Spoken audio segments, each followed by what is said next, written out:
ಎಲ್ಲರಿಗಿಂತ ಬೇಗ ರಿಸಲ್ಟ್ ನೋಡಬೇಕಾ? ಯಾವುದೇ ಥರದ ನಿಮಗೆ ಸರ್ವರ್ ಎರರ್ ಆಗಬಾರ್ದ ರಿಸಲ್ಟ್ ನೋಡಬೇಕಾದ್ರೆ? ಹಾಗಾದರೆ ನೀವು ಹೇಳೋ ಮೆಥಡ್ನ ಫಾಲೋ ಮಾಡಿ ಸಿಂಪಲ್ಲಾಗಿ ನೀವು ಬೇಗ ರಿಸಲ್ಟ್ನ ನೋಡ್ಕೋಬೋದು. ಮತ್ತು ನಿಮಗೆ ರಿಸಲ್ಟ್ ಯಾವ ರೀತಿ ನೋಡೋದು ಅನ್ನೋದೇ ಗೊತ್ತಿಲ್ವಾ?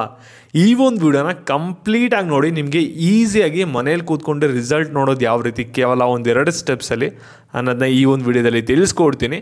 ಅದಕ್ಕಿಂತ ಮುಂಚೆ ಯಾರು ಚಾನಲ್ನ ಸಬ್ಸ್ಕ್ರೈಬ್ ಮಾಡ್ಕೊಂಡಿರಲ್ಲ ಪ್ರತಿಯೊಬ್ಬರು ಕೂಡ ಸಬ್ಸ್ಕ್ರೈಬ್ ಮಾಡ್ಕೊಳ್ಳಿ. ನೆಕ್ಸ್ಟು ಸ್ಕಾಲರ್ಶಿಪ್ ಅಪ್ಡೇಟ್ ಸಿಗುತ್ತೆ. ಮತ್ತು ಪ್ರತಿಯೊಬ್ಬರು ಕೂಡ ವಿಡಿಯೋಗೊಂದು ಲೈಕ್ ಕೊಟ್ಬಿಟ್ಟಾನೆ ವಿಡಿಯೋ ನೋಡೋಕ್ಕೆ ಸ್ಟಾರ್ಟ್ ಮಾಡಿ.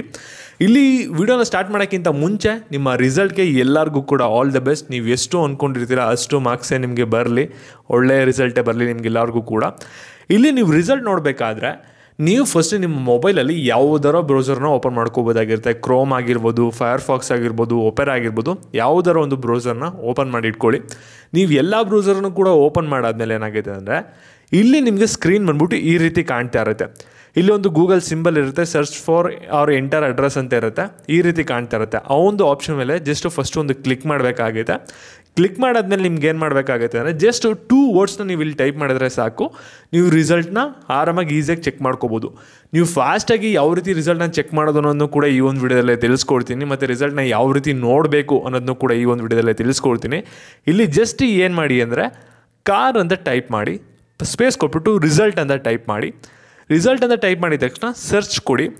ಸರ್ಚ್ ಕೊಟ್ಟಿದ ತಕ್ಷಣ ನಿಮ್ಗೆ ಏನಾಗುತ್ತೆ ಅಂದರೆ ಪೇಜ್ ಬಂದ್ಬಿಟ್ಟು ನಿಮಗೆ ಈ ರೀತಿ ಓಪನ್ ಆಗುತ್ತೆ. ಇಲ್ಲಿ ನಿಮಗೆ ಎರಡೇ ಲಿಂಕ್ ಕಾಣಿಸಿದೆ. ಇಲ್ಲಿ ಜಾಸ್ತಿ ಏನು ವೆಬ್ಸೈಟ್ಸ್ ಟಾಪಲ್ಲಿ ಬರೋದೇನೆ ಅಂದರೆ ಗೌರ್ಮೆಂಟ್ ವೆಬ್ಸೈಟೇ ಬರೋದು. ಇಲ್ಲಿ ನೋಡಿ ಸರ್ಚ್ ಅಂತ ಕೊಟ್ಟಿದ್ದೀನಿ. ಇವಾಗ ಕೊಟ್ಟಿದ ತಕ್ಷಣ ಏನಾಗುತ್ತೆ ಅಂದರೆ ಸ್ವಲ್ಪ ಟೈಮ್ ತೊಗೊಳುತ್ತೆ. ಇಲ್ಲಿ ಫಸ್ಟ್ ಬಂದಿದೆ ನೋಡಿ carresult.nic.in ಅಂತ ಈ ರೀತಿ ಕಾಣುತ್ತೆ ಅಂದರೆ ಈ ಒಂದು ಲಿಂಕ್ ಮೇಲೆ ಕ್ಲಿಕ್ ಮಾಡ್ಕೊಳ್ಳಿ. ಇಲ್ಲಿ ನೀವು ನೋಡ್ಬೋದು ಸೆಕೆಂಡ್ PUC ರಿಸಲ್ಟ್ ಆಪ್ಷನ್ ಮಾತ್ರ ತೋರಿಸಿದೆ. ಇಲ್ಲಿ ನಿಮಗೆ ರಿಸಲ್ಟ್ ನಿಮ್ಗೆ ಎಲ್ಲರೂ ಕೂಡ ಗೊತ್ತಿದೆ ಅಂತ ಅನ್ಕೋತೀನಿ. ಪ್ರೀವಿಯಸ್ ವಿಡಿಯೋ ನೋಡಿದರೆ ನಾಳೆ ನಿಮಗೆ ರಿಸಲ್ಟ್ ಬರ್ತಿದೆ. ನಾಳೆ ರಿಸಲ್ಟ್ ನಿಮಗೆ ಒಂದು 10:30 ಆದಮೇಲೆ ಏನಾಗುತ್ತೆ ಅಂದರೆ ಇಲ್ಲಿ SSLC ಅನ್ನೋ ಒಂದು ಟ್ಯಾಬು ಕೂಡ ಬರುತ್ತೆ PUC ಕೆಳಗಡೆ. ಆ ಒಂದು ಲಿಂಕ್ ಮೇಲೆ ಕ್ಲಿಕ್ ಮಾಡಿ. ಅವಾಗ ಸೇಮ್ ನಿಮಗೆ ಇದೇ ರೀತಿ ಬರುತ್ತೆ, ಎಂಟರ್ ರಿಜಿಸ್ಟರ್ ನಂಬರ್ ಅಂತ ಬರುತ್ತೆ. ಆದರೆ ಕೆಳಗಡೆ ಸಬ್ಜೆಕ್ಟ್ ಅಂತ ಇದೆಯಲ್ಲ, ಅಲ್ಲಿ ಸಬ್ಜೆಕ್ಟ್ ಬರಲ್ಲ, ನಿಮ್ಮ ಡೇಟ್ ಆಫ್ ಬರ್ತ್ನ ನೀವು ಸೆಲೆಕ್ಟ್ ಮಾಡ್ಕೋಬೇಕಾಗುತ್ತೆ. ಸರಿನಾ? ಅದನ್ನ ಸೆಲೆಕ್ಟ್ ಮಾಡ್ಕೊಬಿಟ್ಟು ರಿಜಿಸ್ಟರ್ ನಂಬರ್ನ ಹಾಕಿ ನಿಮ್ಮ ಡೇಟ್ ಆಫ್ ಬರ್ತ್ನ ಸೆಲೆಕ್ಟ್ ಮಾಡ್ಕೊಬಿಟ್ಟು ಸಬ್ಮಿಟ್ ಅಂತ ಕೊಟ್ಟರೆ ನಿಮಗೆ ರಿಸಲ್ಟ್ ತೋರಿಸುತ್ತೆ. ನೀವು ಎಷ್ಟು ಮಾರ್ಕ್ಸ್ ತೆಗೆದಿರಾ, ಯಾವೊಂದು ಸಬ್ಜೆಕ್ಟಲ್ಲಿ ಪಾಸ್ ಆಗಿದ್ರೆ ಎಲ್ಲನೂ ಕೂಡ ತೋರಿಸುತ್ತೆ.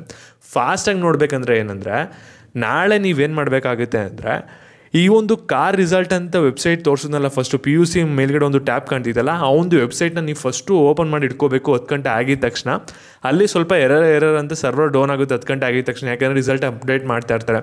ಆ ಒಂದು ವೆಬ್ಸೈಟ್ ಓಪನ್ ಮಾಡಿ ಇಟ್ಕೊಳ್ಳಿ. 10:30 ಆಗಿದ ತಕ್ಷಣ ರಿಫ್ರೆಶ್ ಕೊಡ್ತಾರೆ. ಅವಾಗ ತಿರ್ಗಾ ಅದು ಲೋಡ್ ಆಗುತ್ತೆ.